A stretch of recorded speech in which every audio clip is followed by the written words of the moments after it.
Olá pessoal, Nelta aqui, e nesse vídeo nós vamos falar sobre os quaternions, que seria a generalização dos números complexos, só que ao invés de 2D, nós teremos 4 dimensões. Muito bem, vamos revisar primeiramente os números bidimensionais, os complexos padrão, né? Então, basicamente, os complexos são um ponto no plano, e os reais são um ponto em apenas uma dimensão. Então aqui é o 0. E aqui eu tenho 1, 2, 3, 4 e assim vai embora. E para trás, pessoal, nós temos os negativos. Beleza. Observe que se eu represento um ponto aqui no 1, esse ponto ele só pode se mover em apenas uma direção, certo? Já adicionando uma dimensão aqui, ortogonal a essa, nós podemos ter um grau de liberdade maior. Então esse ponto ele pode sair dessa reta. É isso que caracteriza os números complexos. Aqui nós temos 1 e, certo? Beleza.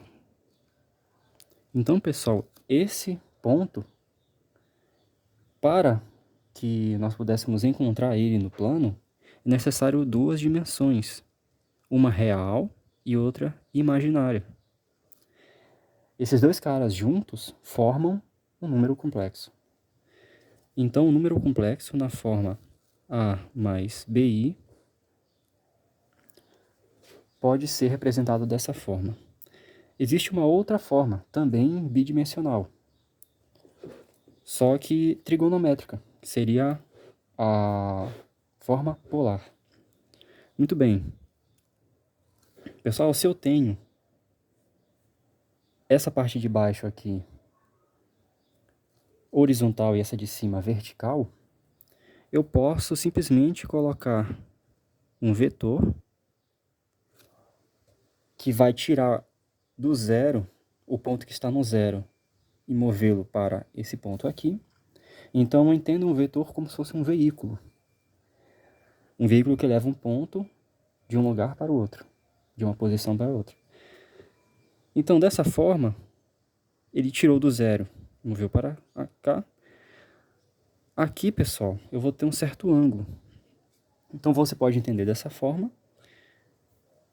E assim nós podemos substituir por dimensões de amplitude. E a outra variável seria o ângulo. Então, esse A seria o cosseno de θ. Por que o cosseno de θ, pessoal? Porque é a projeção horizontal aqui, ó. Tudo bem? Então, lembre-se que o cosseno será igual à amplitude aqui embaixo, né, dividindo, sobre essa partezinha de baixo. Esse tamanho, né, eu vou chamar de C. Então, o cosseno é C sobre A. Já o seno vai ser essa altura sobre a amplitude, que eu vou chamar de B. Essa altura aqui. Tudo bem, pessoal? Ok, sabendo disso daí, nós podemos colocar o A sendo o cosseno de θ e o B sendo o seno de θ. Tudo bem, pessoal? Então, é interessante a forma polar porque ela pega esses dois caras e junta em um objeto só. Esse vetor, pessoal, ele pode ser representado pela fórmula de Euler, onde nós temos a exponencial aqui,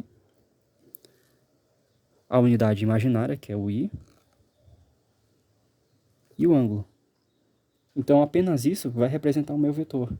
E isso daqui será igual ao cosseno de θ mais i seno θ. Essa daqui é a parte real, essa aqui é a parte imaginária. Se eu pegar um número e multiplicar por esse cara, é a mesma coisa de multiplicar esse vetor por esse número. Então, se eu colocar 2, eu vou dobrar o tamanho dele. Se eu dobro o tamanho do vetor, eu vou multiplicar também as coordenadas aqui. Então, eu vou ter essa amplitude multiplicando dos dois lados. Assim a gente mantém a igualdade, ok? Beleza, essa ferramenta aqui me permite entender melhor como é o produto desses caras, né? Beleza, vamos fazer o produto de dois complexos simples. No caso, será o 1 mais i, esse cara. E quem será o outro? Será... Vamos colocar 0, né? Parte real 0, a parte imaginária 1. Tudo bem? Ou seja, esse vetor vezes esse vetor aqui. Então, pessoal, fazendo assim, a gente pode simplesmente realizar a distributiva. Então, 1 vezes 0 vai dar 0, mais 1 vezes i dá ele mesmo. I vezes 0 vai dar 0, mais i vezes i ao quadrado. Então, pessoal, essa propriedade das potências da parte imaginária é uma das mais importantes dos complexos. E, beleza, aqui a gente não consegue enxergar muito bem como que seria isso. Mas nessa forma, sim. Então, pessoal, esse cara, ou seja, 0 mais i, ele é a mesma coisa. Vamos colocar aqui do lado, né?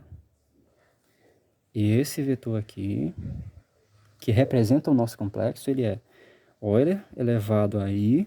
Quem é o ângulo aqui, pessoal? É um ângulo reto. Então, vamos lá voltar para o círculo trigonométrico. Uma volta completa é 2π, certo? Cada quadrante desse aqui é 1/4 disso. Então, vai ser 2π sobre 4. Que é a mesma coisa de π sobre 2. Simplificando, né? Então, esse cara, na forma polar, é Euler e π sobre 2. Tudo bem? Ou seja, é um vetor unitário, o tamanho dele é 1, só que o ângulo dele, em relação ao eixo dos reais, é π sobre 2, radianos. Então, pessoal, em cálculo, os ângulos sempre serão em radianos, porque ele tem ligação com o comprimento da circunferência aqui. Tudo bem? Então, olha só. Se eu pego esse cara e ele é igual a Euler e π sobre 2, quem é esse outro cara aqui? Então, o ângulo é a metade. Tudo bem? Só que o tamanho dele não é 1, é maior um pouquinho. Na verdade, é a raiz quadrada de 2. Ou seja, 1 ao quadrado mais 1 ao quadrado é a raiz de 1 ao quadrado mais 1 ao quadrado. Né? A distância entre dois pontos. Então, nesse caso, não seria tão legal fazer o produto assim, quando a gente não sabe a amplitude e só sabe as coordenadas. Só que eu quero entender apenas como é que é a potência dele. Aí fica fácil, porque o tamanho dele é 1. Então, se eu pego esse cara, né? π sobre 2, que é a mesma coisa do i, sozinho. E 0 mais i é igual a isso aqui. Esse cara aqui ao quadrado será igual a esse outro cara ao quadrado. É a mesma coisa.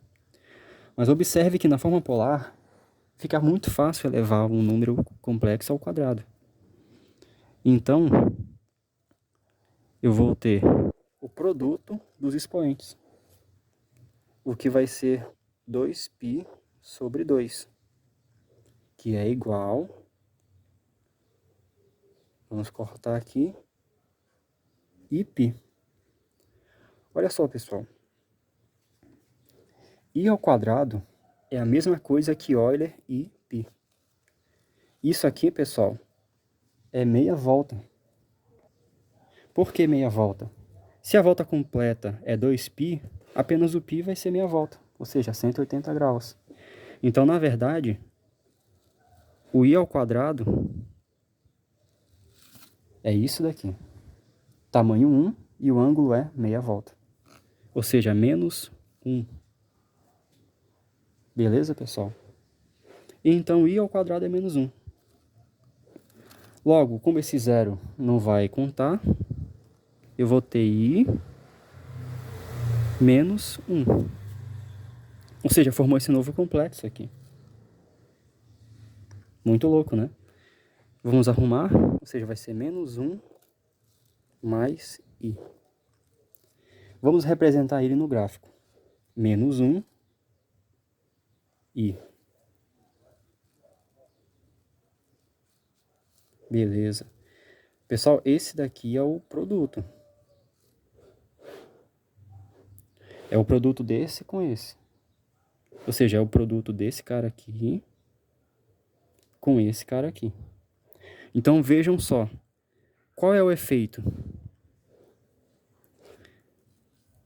O que aconteceu com o ângulo? Então, pessoal, esse ângulo aqui é 45 graus. Esse outro ângulo aqui é 90. Então, observe que houve a soma dos ângulos. Por que houve a soma dos ângulos? Se eu tenho um complexo assim, nessa forma polar, com θ,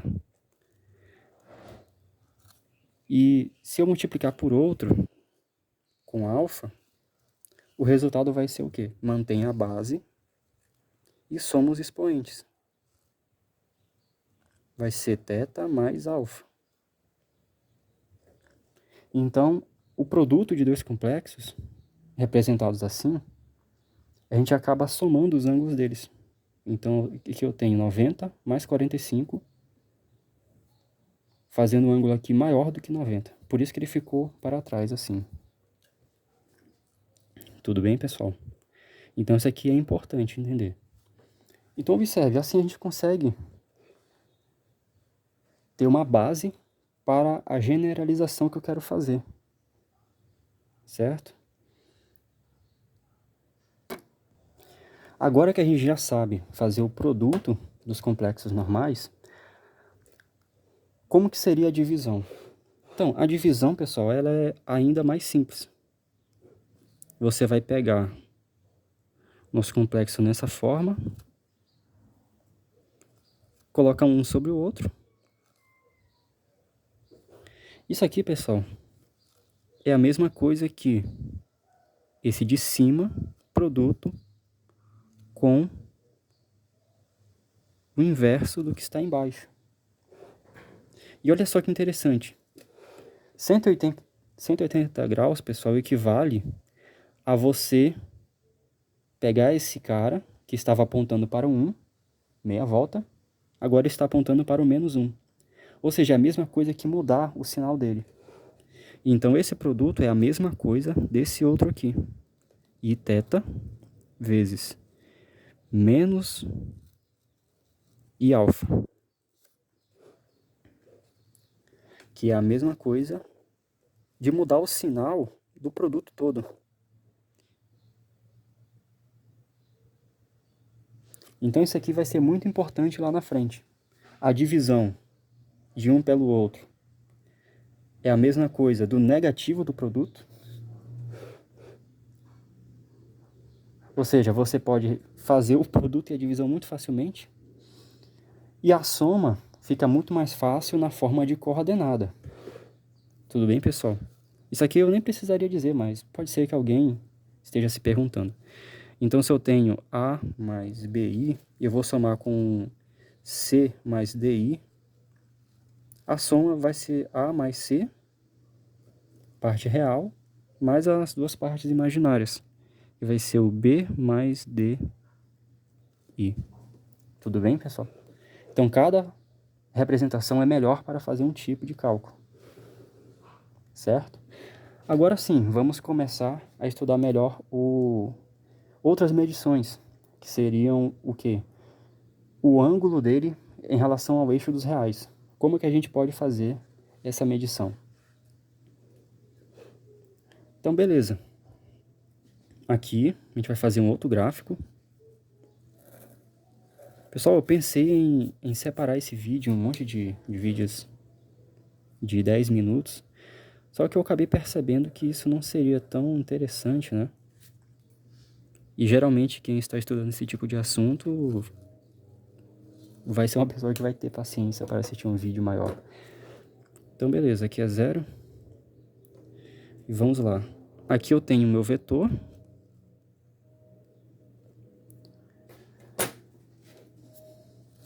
Ele vai ter uma projeção nos reais. Eu vou ter uma parte real. E vou ter uma outra parte imaginária, que é uma projeção também.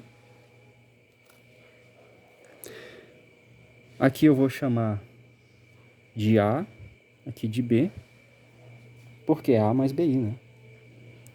Certo, pessoal? E aqui eu vou ter o meu ângulo. Ou seja, vamos usar a forma polar para medir o ângulo interno aqui. Tudo bem, pessoal? Só que agora eu vou colocar uma amplitude. Botar A1. Pessoal, eu vou colocar alfa aqui, porque lá na frente eu vou usar dois vetores, né? Então vai ser amplitude 1 alfa e o outro vetor vai ser amplitude 2 teta. Beleza. Aqui, pessoal, se você tem só o complexo ali e você quer saber o ângulo, ou seja, na forma de coordenada, o ângulo vai ser fácil. A gente já viu ali anteriormente a relação. Então, Euler e teta, alfa, né, no caso aqui, é igual a cosseno de alfa mais seno de alfa. E essa aqui vai ser a parte imaginária. Tudo bem?